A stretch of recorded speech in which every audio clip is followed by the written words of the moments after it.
Peck, in his book, The Road Less Traveled, says in the very first sentence, life is difficult.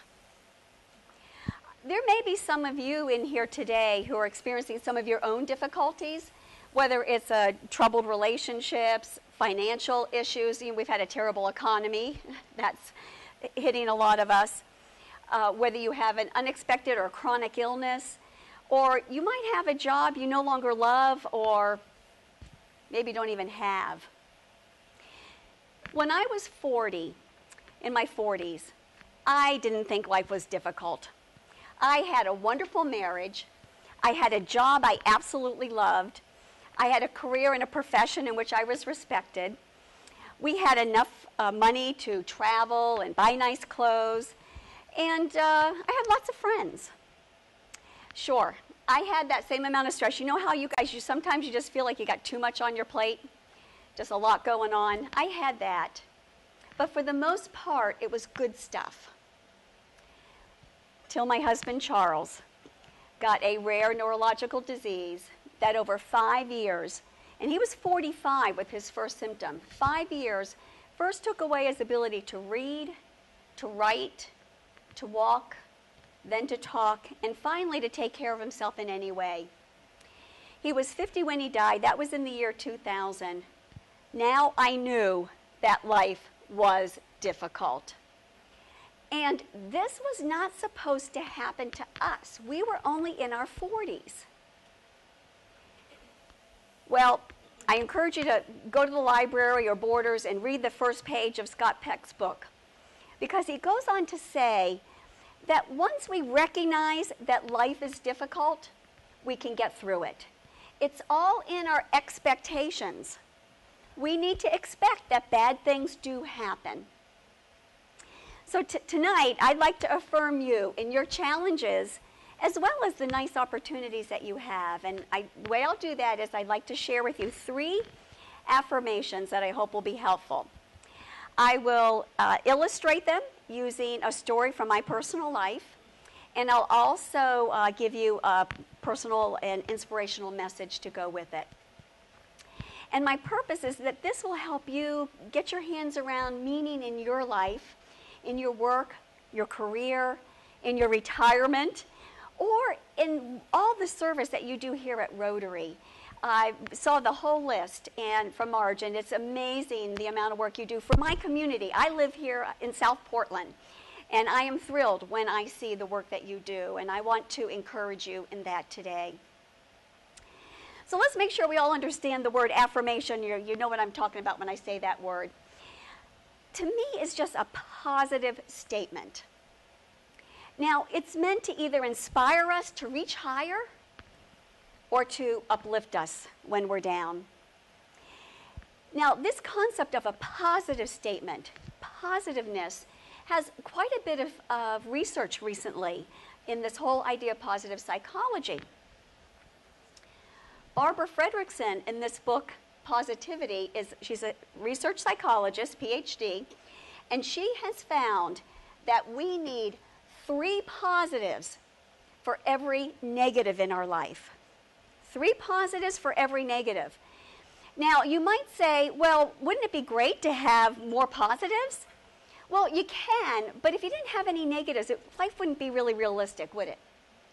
But what happens if you have too many negatives? Get depressed, right? And that's not so good either.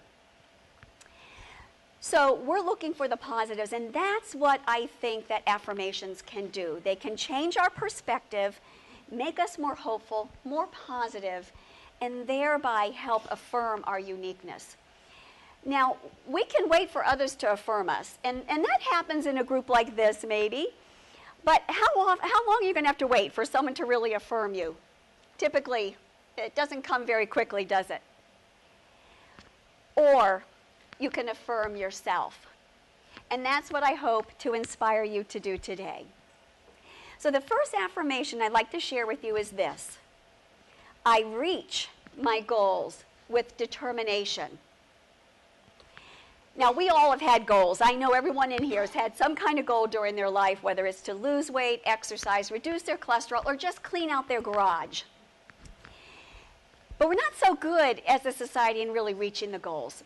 But the story I have from my husband Charles is one of the most inspirational that I think I can share with you. Charles had decided, when he was still well, this disease hadn't come up yet, he had decided he was going to run every day. And this was going to be his daily personal victory. Now, some of you may have heard that term. It's from Stephen Covey's book, The 7 Habits of Highly Effective People. And Stephen Covey talks about having one thing each day that we have control over. So if everything else falls apart, we've got one success. And for Charles, it was going to be to run. Well, every goal that you set is going to get tested. That's why it's so hard to reach it, right? The first test Charles had when he still was well, he flew out to some sort of business meeting and he forgot his running shoes. Well, that didn't stop him. He ran 3 miles in his street shoes. Now the neurological disease starts to happen, and he takes a trip abroad to speak, comes home, goes to work the very next day. He was a workaholic because that was his place to help people. Well, he passed out. He hit his head on the desk and had to go into the hospital for stitches. And the doctor said to him, "Charles, you are exhausted. You need to go home and rest for a couple of days." What did Charles do that night? He went for his run, his daily personal victory. Well, we lived in an older neighborhood in Massachusetts at the time, and we had a lot of those uneven sidewalks. And one night Charles had run, and he came home, and he had fallen. And with this disease, you've seen people that have a movement disorder. You can't catch yourself. And so he had scrapes all the way down his face and the side of his body. Well, when that happened a second time, no more running on the streets on his own. So we had to think of a solution. We tried a treadmill, but he couldn't keep up with the belt. So we decided, well, let's go to the high school track, because that's a smooth surface. So we went there, and he was successful there for a while. Then he started to fall there. Well, now I'm really discouraged. I mean, he was keeping track of this in his time system. This was so important to him. But now what are we going to do? He's fallen, running on the track. Well, that's when we realized that in order for him to continue this goal, he was going to have to rely on someone else. And that meant I ran with him at home, holding his arm. And we recruited other people whenever he traveled. Well, then his body got so stiff with this disease. All the muscles tightened, and the neck muscle tightened to where his head was extended back, taking his stability and his balance way off. And running with him, I thought, oh, this is getting scary. We're going to both go down. So at yet another loss, I had to convince him that walking could count as his daily personal victory. And then the only way we were able to keep doing that was at 5:30 in the morning, because he was still going to work. We would go up to the local grocery store. He'd hold on to the shopping cart. I'd hold his arm, and we'd walk around the parking lot. The shopping cart giving him the only thing with enough stability to keep walking. Well, my heart broke. He had 2 hospital stays in 1 month, and things were declining fast. And I realized there's no way we can keep going. But Charles had accumulated 1,675 consecutive days of running or walking.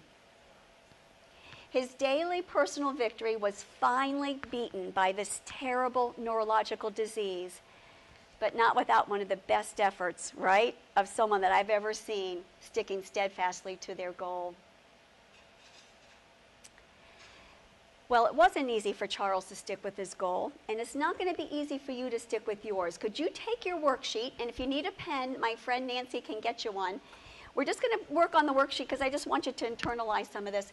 Jot down a goal you have, if you could. One that you've recently set up or one you're thinking about. Just take a second to do that. I'm not going to give you a lot of time to do your worksheet, but just a short period of time. You can do some more at home when you want to think about it. Now, for my inspirational thought for you here, Paul J. Meyer. He was a millionaire at the age of 27, from a sales career.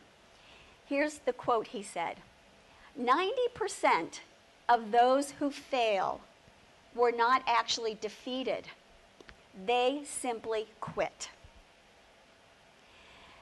So I'd like you to think about not only what your goal is, but what obstacles are you going to have that's going to either want to make you quit or just not reach that goal.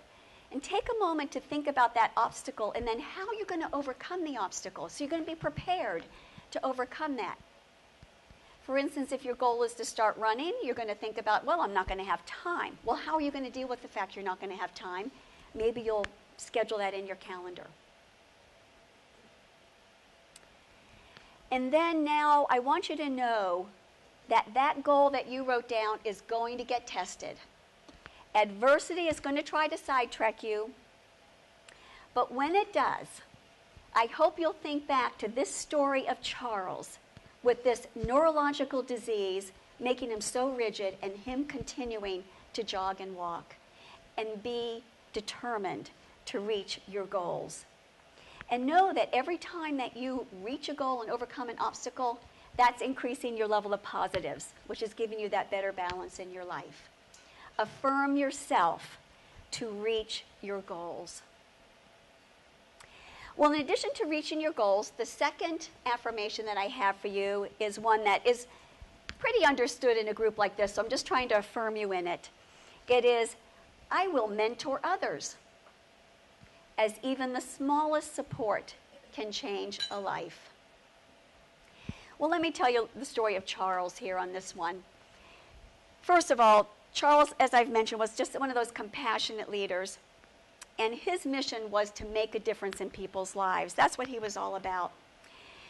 So he was a vice president of a small company, and he would go back to the plant where he started and visit the people there and try to mentor and encourage them. And one example, there were many, but one is Rob. Rob had come to work for this manufacturing company, having been a guitarist in a rock band. And I don't even think he had his high school diploma. Now, Charles started to see some real potential in Rob and tried to develop that. And when Rob turned 40, Charles encouraged him to get a college degree. Do you know that Rob not only did that, but after Charles died, Rob went on and got his master's of business? Well, Charles would take people like Rob with him whenever Charles would speak and let them share a little bit of their side of the story of working at this company. You can just imagine Charles's greatest source of pride was taking Rob to a conference in Chicago where then President Clinton attended. And he watched Rob have a dialogue about employee ownership and the culture at their company directly with the President of the United States.